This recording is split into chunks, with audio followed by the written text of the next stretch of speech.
برادران ملت اسلامیہ، اللہ تبارک و تعالیٰ کے پیارے حبیب سرور کائنات صلی اللہ تعالیٰ علیہ وآلہ وسلم نے جو دین ہم کو دیا ہے، اس دین کو بچانے والے ہر دور میں آتے چلے گئے حضرات اہل سنت، اور اسی لیے میرا امام جو کہ مجدد اعظم ہے اس 14ویں صدی کا، وہ ارشاد فرماتے ہوئے نظر آتے ہیں اور بڑے پیارے انداز میں ہمیں درس دیتے ہیں کہ ہمیں کرنا کیا ہے۔ ان کے ایک ہی شعر سے ہمیں پتہ لگ جاتا ہے کہ کرنا کیا ہے اور کس طرف چلنا ہے، کون سی راہ پر چلنا ہے، کون سا انداز اختیار کرنا ہے۔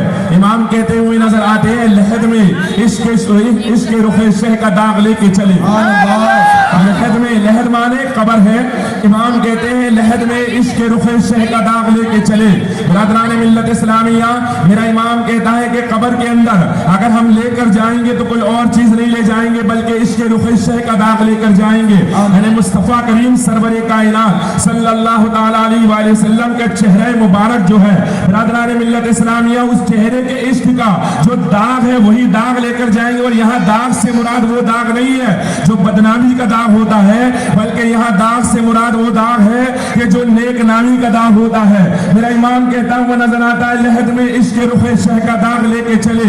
اور یاد رکھے، میں آپ سے پوچھنا چاہتا ہوں، ذرا بتائیں کہ جب آپ قبر میں جائیں گے تو قبر میں اندھیرا ہوگا نا، قبر میں اجالا تو ہوگا نہیں، تو قبر میں اندھیرا ہوگا۔ اس اندھیرے کو دور کرنے کے لیے کیا لے کر کے جائیں گے آپ؟ کوئی تو چیز آپ کے پاس ہونی چاہیے جس سے قبر کا اندھیرا دور ہو جائے، کوئی چیز تو آپ کے پاس ہونا چاہیے جس سے قبر کے اندر روشنی ہو جائے۔ تو برادران ملت اسلامیہ، میرا امام کہتا ہوا نظر آتا ہے کہ لحد میں عشق رخ شہ کا داغ لے کے چلے اور اندھیری رات سنی تھی چراغ لے کے چلے، اندھیری رات سنی تھی چراغ لے کے چلے۔ اور تیرے غلاموں کا نقش قدم ہے راہ خدا، وہ کیا بہک سکے جو یہ سراغ لے کے چلے۔ تیرے غلاموں کا نقش قدم ہے راہ خدا، وہ کیا بہک سکے جو یہ سراغ لے کے چلے۔ کس کے غلام؟ تو رسول اللہ سرور کائنات صلی اللہ تعالیٰ علیہ وآلہ وسلم کے غلام مصطفیٰ کریم سے کہہ رہے ہیں امام اہل سنت کہ تیرے غلاموں کا نقش قدم ہے راہ خدا، وہ کیا بہک سکے جو یہ سراغ لے کے چلے۔ برادران ملت اسلامیہ، راستہ چلنے کے لیے بندے کو میپ کی ضرورت ہوتی ہے، راستہ چلنے کے لیے بندے کو کسی رہبر کی ضرورت ہوتی ہے، راستہ چلنے کے لیے بندے کو کسی ایسے آدمی کی ضرورت پڑتی ہے جو اس کو راستہ دکھا سکے۔ راستہ چلنے کے لیے یہ ضروری ہے کہ راستہ معلوم ہو۔ تو برادران اہل سنت، میرے آقا اعلیٰ حضرت امام اہل سنت فرماتے ہیں جب راستہ چلنا ہے تو وہ کیا بہک سکے جو یہ سراغ لے کے چلے۔ کس کا سراغ؟ کون سا سراغ؟ حضرات اہل سنت فرماتے تیرے غلاموں کا نقش قدم ہے راہ خدا۔ یا رسول اللہ، آپ کے جو غلام ہیں ان کا نقش قدم راہ خدا ہے۔ میرا امام کہتا ہوا نظر آتا ہے کہ حضور کے غلاموں کا نقش قدم راہ خدا ہے۔ اس کو دوسرے انداز میں یوں کہہ سکتا ہو کہ سیدنا ابو بکر صدیق کا نقش قدم راہ خدا ہے، سیدنا عمر فاروق اعظم کا نقش قدم راہ خدا ہے، سیدنا عثمان غنی کا نقش قدم راہ خدا ہے، مولا کائنات کا نقش قدم راہ خدا ہے، مولا کائنات کے بعد امام حسن کا نقش قدم راہ خدا ہے، اس کے بعد اور آگے بڑھے تو امام حسین کا نقش قدم راہ خدا ہے۔ حضرات اہل سنت، میں آپ سے عرض کرنا چاہوں گا، ابھی میں نے ایک نام لیا ہے کہ امام حسن کا نقش قدم راہ خدا ہے۔ اب امام حسن کا نقش قدم اگر راہ خدا ہے تو امام حسن نے دنیا کو پیغام دے دیا کہ حضرت امیر معاویہ کے تعلق سے غلط باتیں کرنے والوں، میں نے حکومت ان کے ہاتھوں میں دے کر دنیا کو بتا دیا کہ جو امیر معاویہ کے ہاتھ پر بیعت کر لے وہ راہ خدا پر چلتا نظر آئے۔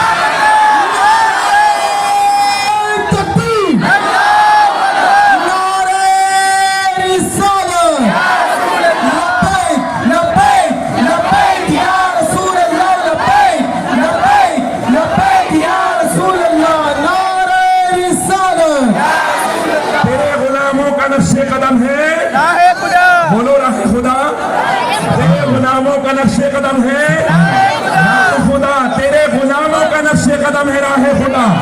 غلام دیکھتے چلے جائیں تو جب میرے آقا سرور کائنات کے غلاموں کا نقش قدم راہ خدا ہے۔ وہ برادران ملت اسلامیہ، میں نے کہا ابو بکر صدیق، عمر فاروق اعظم، عثمان غنی، مولا کائنات، امام حسن، امام حسین، امام زین العابدین، امام باقر، امام جعفر صادق، اس کے بعد اور نیچے آئے تو امام تقی، پھر آئے تو امام نقی، پھر آئے تو امام علی رضا، پھر آئے تو امام موسیٰ کاظم، پھر آئے تو امام حسن عسکری، اور دھیرے دھیرے آتے چلے جائیں تو جن کے نام کی محفل سجا کر بیٹھے ہو وہ سے پاک رضی عنہ کی, ارے یہ بھی تو مصطفیٰ کا غلام ہے,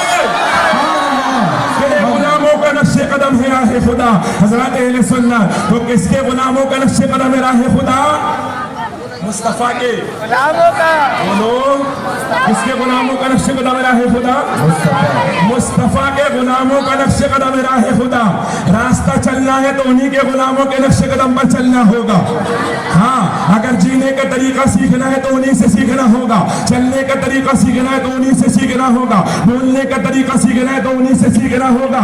برادران ملت اسلامیہ, اور پھر میں تو یہ کہتا ہوں, ہم کو ہمارے نبی سرور کائنات اللہ پاک نے ایسی عطا فرمائے ہیں, اللہ اکبر. دنیا کے تمام پیشواؤں کو دیکھو, ان کی پوری زندگی کہیں نظر نہیں آتی, لیکن مصطفیٰ کا چلنا بھی نظر آتا ہے, بولنا بھی نظر آتا ہے, بیٹھنا بھی نظر آتا ہے. سارے انداز میرے آقا سرور کائنات کے موجود ہے, اور سب نگاہوں کے سامنے ہے. کہیں بھٹکنے کی ضرورت نہیں ہے, کہیں بھٹکنے کی ضرورت نہیں, کہیں جانے کی ضرورت نہیں. ہاں, کہیں بھٹکنے کی ضرورت نہیں, کہیں جانے کی ضرورت نہیں. مصطفیٰ کی بارگاہ میں آؤ, سب ملے گا مصطفیٰ کی بارگاہ میں, سب کچھ مصطفیٰ کی بارگاہ میں ہے. تو برادران ملت اسلامیہ, آج امت مسلمہ کو ضرورت ہے, مسلمہ کو ضرورت ہے کہ میرے آقا سرور کائنات صلی اللہ تعالیٰ علیہ وآلہ وسلم کے اخلاق کو دنیا میں عام کرے, مصطفیٰ کے اخلاق کو دنیا میں عام کرے.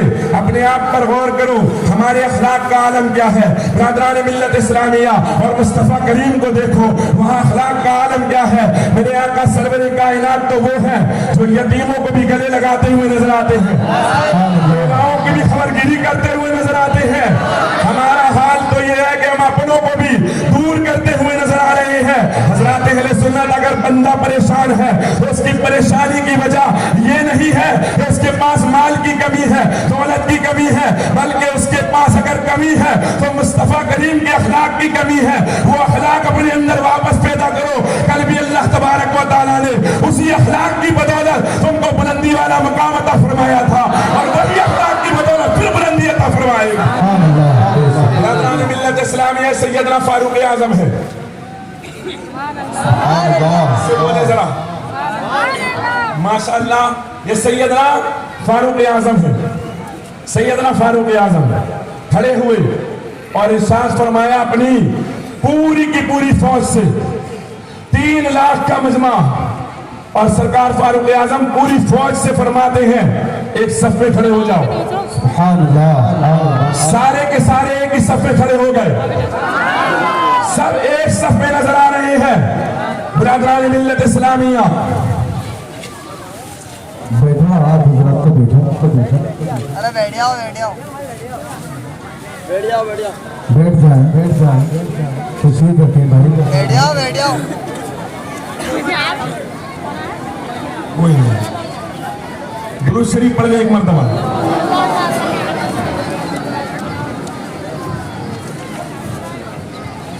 لاکھوں کا مجمع, لاکھوں کے مجمع کو سرکار فاروق اعظم نے ایک آواز میں بٹھا دیا, اور جب سب کے سب ایک سب میں کھڑے ہوئے تو فاروق اعظم بیٹھ گئے, آنکھوں سے آنسو جاری ہو گئے, رونے لگے.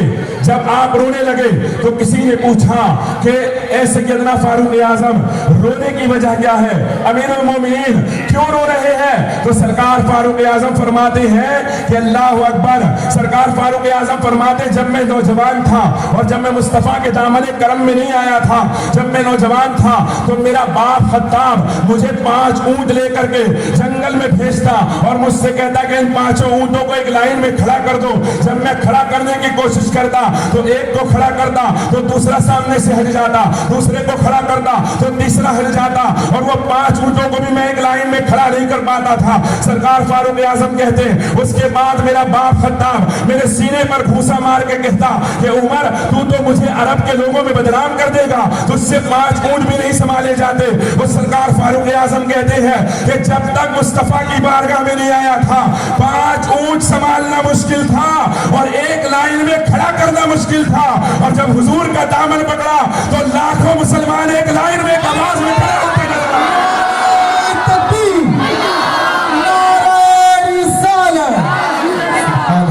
آپ نے کبھی غور کیا کہ میرے آقا سرور کائنات صلی اللہ علیہ وسلم کا دامن تھاما تو سرکار فاروق اعظم رضی اللہ تعالیٰ عنہ کو اللہ پاک نے کیا شان عطا فرمائی ہے۔ برادران ملت اسلامیہ، غور کرنے والا مقام ہے۔ آج ہم نے دامن مصطفیٰ چھوڑا ہوا ہے اور اسی لیے حالات اس طرح کے ہیں، ورنہ میرے آقا سرور کائنات کے اخلاق کا عالم تو یہ تھا کہ سیدنا انس رضی اللہ تعالیٰ عنہ کو 3 سال کی چھوٹی سی عمر کے اندر ان کی والدہ نے میرے مصطفیٰ کی بارگاہ میں پیش کر دیا تھا کہ یا رسول اللہ خادم بنا کر رکھے، اور میرے آقا سرور کائنات نے انہیں اپنا خادم بنا لیا تھا۔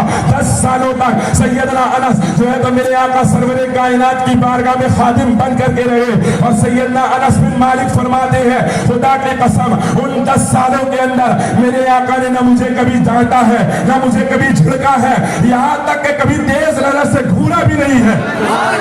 آج ذرا اندازہ تو لگائیں کہ خادم اور مخدوم کا معاملہ کیا ہوتا ہے۔ اگر کوئی ہمارا نوکر بن جائے، کوئی ہمارا خادم بن جائے تو ہم اس کو ڈانٹیں گے بھی، کئی مرتبہ گھوریں گے بھی، کئی مرتبہ جھڑکیں گے بھی، لیکن 10 سال کا عرصہ گزرتا ہے اور 10 سال میں مصطفیٰ کی بارگاہ میں رہنے والا خادم کہتا ہے اللہ اکبر، میرے آقا نے مجھے کبھی نہیں ڈانٹا، میرے آقا نے مجھے کبھی نہیں گھورا، اور میرے آقا نے مجھے کبھی نہیں جھڑکا۔ میرے آقا سرور کائنات کے دیوانوں ذرا غور تک کرو کہ مصطفیٰ کریم کا اخلاق کیسا ہوگا۔ اور چلیے حضرت انس کی بات رہی اور آگے بڑھے، حضرت سیدنا زید بن حارثہ ہے، وہ رسول اللہ سرور کائنات کی بارگاہ میں غلام بن کر کے آئے تھے۔ اس زمانے میں غلاموں کا کیا حال تھا یہ دنیا جان نہیں سکتی ہے۔ انسانوں کا حال تو اپنی جگہ، ارے جانوروں پر بھی تھوڑا بہت رحم کیا جاتا تھا، جانوروں کو بھی کچھ سمجھا جاتا تھا، لیکن غلاموں کو کچھ نہیں سمجھا جاتا تھا، نہ ان کا کوئی پوچھنے والا تھا، نہ ان کا کوئی بولنے والا تھا۔ اگر انہیں مارا جاتا تو کوئی انہیں بچانے والا بھی نہیں تھا، اگر ان کے کپڑے چھین لیے جاتے تو کوئی انہیں پہنانے والا بھی نہیں تھا، ان سے دن بھر کام کروا کر ان کی روزیوں کو بھی لے لیا جاتا تھا، کوئی بچانے والا نہیں تھا۔ یہ تو مصطفیٰ کریم کا احسان ہے کہ جب وہ آئے تو غلاموں کے بھی داتا بن کر کے تشریف لائے ہیں۔ میں یہ عرض کر رہا تھا حضرت زید بن حارثہ میرے آقا سرور کائنات کی بارگاہ میں رہے اور غلام بن کر کے رہے ہیں، کئی سال گزر گئے اور غلامی کی زندگی بسر کرتے رہے۔ اسی عالم میں جب ان کے ماں، ان کے باپ اور ان کے چچا کو معلوم ہوا کہ ہمارا بیٹا فلاں جگہ پر غلام بن کر رہ رہا ہے، تو ان کے باپ اور ان کے چچا اس غلامی کی زنجیروں سے چھڑوانے کے لیے مصطفیٰ کریم کی بارگاہ میں آئے، اور جب آئے حضور کی بارگاہ میں تو اپنے ساتھ مال لے کر آئے تھے۔ معلوم پڑ گیا تھا کہ بیٹے کو آزاد کروانا ہے تو مال لے کر آئے تھے، اور مال لے کر آئے حضور کی بارگاہ میں بیٹھ کر کہا یا رسول اللہ زید کو آزاد کر دیجئے اور جتنا مال چاہے آپ لے لیں۔ تو میرے آقا نے مسکرا کر فرمایا زید کو بلاؤ۔ میرے آقا نے فرمایا زید کو بلاؤ، اور جب زید آئے تو میرے سرکار نے فرمایا مال لینے کی ضرورت نہیں ہے، زید سے پوچھ لو۔ غلامی کی زندگی بھلا کون پسند کرتا ہے، لیکن پوچھا کہ زید سے پوچھ لو۔ تو زید اگر جانا چاہے تو کوئی مال دینے کی ضرورت نہیں، لے کر جاؤ۔ تو زید کو لے کر آئے اور حضرت زید سے پوچھا، کئی سالوں کے بعد باپ ملا ہے، ذرا غور کیجیے، کئی سالوں بعد اگر آپ کو اپنا باپ ملے تو کنڈیشن کیا ہوگی، کیسی طرف پیدا ہوگی۔ میرا باپ ملا ہے اتنے سالوں کے بعد، تو آپ جلدی سے جائیں گے، اس سے لپٹ جائیں گے، ہے نا، یہی کریں گے نا؟ ہاں تو کریں گے یہی، اور ایک طلب ہوگی کہ میرا باپ اتنے دنوں کے بعد آیا۔ لیکن وہاں کئی سالوں کے بعد جب باپ آیا ہے تو اللہ اکبر، سرکار حضرت زید کو بلایا، سرکار نے پوچھا زید سے پوچھو۔ تو حضرت زید سے پوچھا گیا کہ زید کیا چاہتے ہو، آزاد ہونا چاہتے ہو؟ تو جو دربار مدینہ، جو بازار مدینہ میں بک چکا ہوتا ہے اس کو آزاد ہونے کی ضرورت نہیں پڑتی ہے نا بھائی، ایسا ہی ہے۔ تو کہا زید آزاد ہونا چاہتے ہو؟ تو عرض کرتے ہیں یا رسول اللہ آپ کی غلامی ہزاروں شہنشاہی سے بھی بہتر ہے، نہیں غلام بن کر رہنا گوارا ہے۔ زید کے باپ سے میرے آقا نے فرمایا زید جانا ہی نہیں چاہتا ہے۔ مصطفیٰ کی بارگاہ سے کون جانا چاہے گا؟ حضور کی بارگاہ سے کون جانا چاہے گا؟ بتائیں آپ کس کی محبت میں آئے ہیں، کس کی محبت میں آئے ہیں؟ یہاں حاضر ہوئے تو کس کی محبت میں حاضر ہوئے؟